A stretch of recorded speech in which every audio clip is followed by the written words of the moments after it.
ನಮಸ್ಕಾರ ಸ್ನೇಹಿತರೆ, ನಾ ಹೇಳೋ ಈ 5 ಫೈನಾನ್ಷಿಯಲ್ ಪ್ಲಾನಿಂಗ್ ಅನ್ನ 31 ಮಾರ್ಚ್ 2026 ಒಳಗ ನೀವು ಮಾಡೋದ್ರಿಂದ ನಿಮಗೆ ಬಹಳಷ್ಟು ಬೆನಿಫಿಟ್ ಅದಾವು ಮತ್ತು ನೀವು ಅದರಿಂದ ಟ್ಯಾಕ್ಸ್ ಅನ್ನು ಉಳಿಸಬಹುದು. ಅದರಲ್ಲಿ ಮುಖ್ಯವಾಗಿ ಟ್ಯಾಕ್ಸ್ ಹಾರ್ವೆಸ್ಟಿಂಗ್ ಅಂತ ಹೇಳ್ತಾರ.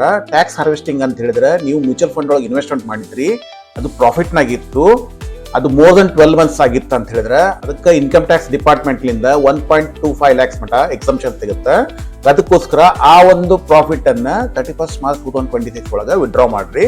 ಮತ್ತೆ ನೆಕ್ಸ್ಟ್ ಏಪ್ರಿಲ್ದಾಗ ಅದನ್ನ ರೀಇನ್ವೆಸ್ಟ್ಮೆಂಟ್ ಮಾಡ್ರಿ. PPF ಅಕೌಂಟ್ ಅಥವಾ ಸುಕನ್ಯಾ ಸಮೃದ್ಧಿ ಒಳಗೆ ಇನ್ವೆಸ್ಟ್ಮೆಂಟ್ ಮಾಡಾಕತ್ತೀರಿ ಅಂತ ಹೇಳಿದ್ರೆ ಈ ವರ್ಷದಾಗ ಯಾವುದೇ ರೀತಿ ಇನ್ವೆಸ್ಟ್ಮೆಂಟ್ ಮಾಡಿಲ್ಲ ನೀವು ಅಂತ ಹೇಳಿದ್ರೆ ಮಿನಿಮಮ್ 500 ಆದ್ರೆ ನೀವು ಇನ್ವೆಸ್ಟ್ಮೆಂಟ್ ಮಾಡಿದ್ರೆ ಆ ಅಕೌಂಟ್ ಆಕ್ಟಿವ್ ಆಗಿರ್ತಾವ. ಅದರ್ವೈಸ್ ಅವು ಡೋರ್ಮೆಂಟ್ ಅಕೌಂಟ್ ಆಗ್ತಾವು ಮತ್ತೆ ನೀವು ರೀಓಪನ್ ಮಾಡಾಕ ಅದಕ್ಕೆ ಪೆನಲ್ಟಿ ಮತ್ತೆ ಚಾರ್ಜಸ್ ಅನ್ನ ಕೊಡಬೇಕಾಗತ್ತೆ. Point number 3, recheck your AIS.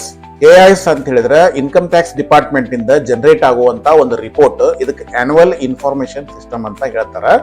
ಇದ್ರೊಳಗ ನೀವು ಒಂದು ವರ್ಷದಾಗ ಏನೇನು ಫೈನಾನ್ಷಿಯಲ್ ಟ್ರಾನ್ಸಾಕ್ಷನ್ ಮಾಡಿರ್ತೀವಿ ಅದರಷ್ಟು ರೆಕಾರ್ಡ್ಸ್ ಬಂದಿರ್ತಾವು.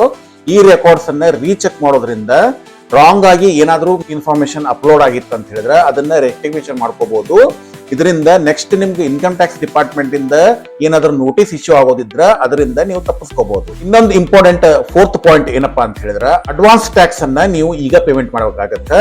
ಇದು financial year 25-26 the 4th instalment. ಈ ಅಡ್ವಾನ್ಸ್ ಟ್ಯಾಕ್ಸ್ ಅನ್ನ ಪೇಮೆಂಟ್ ಮಾಡೋದ್ರಿಂದ ನೀವು ಇಂಟ್ರೆಸ್ಟ್ ಅನ್ನು ಉಳಿಸಬಹುದು. ಅದು ಮಂತ್ಲಿ 1.5% ಇಂಟ್ರೆಸ್ಟ್ ಇರುತ್ತೆ ಮತ್ತೆ 1% ನಿಮ್ಗೆ ಲೇಟ್ ಫೀ ಅಂತ ಚಾರ್ಜ್ ಮಾಡ್ತಾರ. ಅದಕ್ಕೋಸ್ಕರ 4th ಇನ್ಸ್ಟಾಲ್ಮೆಂಟ್ ಅಡ್ವಾನ್ಸ್ ಟ್ಯಾಕ್ಸ್ ಅನ್ನ ಇವತ್ತ ಪೇಮೆಂಟ್ ಮಾಡ್ರಿ. Next 5th point important point, ಏನಾದ್ರು ಡಿಮ್ಯಾಟ್ ಅಕೌಂಟ್ ಇತ್ತು ಅಂತ ಹೇಳಿದ್ರೆ ಸೆಬಿಯಿಂದ ಒಂದು ಸರ್ಕ್ಯುಲರ್ ಇಶ್ಯೂ ಆಗೈತಿ. ಆ ಒಂದು ಡಿಮ್ಯಾಟ್ ಅಕೌಂಟಿಗೆ ನೀವು ನಾಮಿನಿನ ಇನ್ನರ್ ಮಾಡ್ರಿ, ಅಪ್ಟೌಟರ್ ಮಾಡ್ರಿ.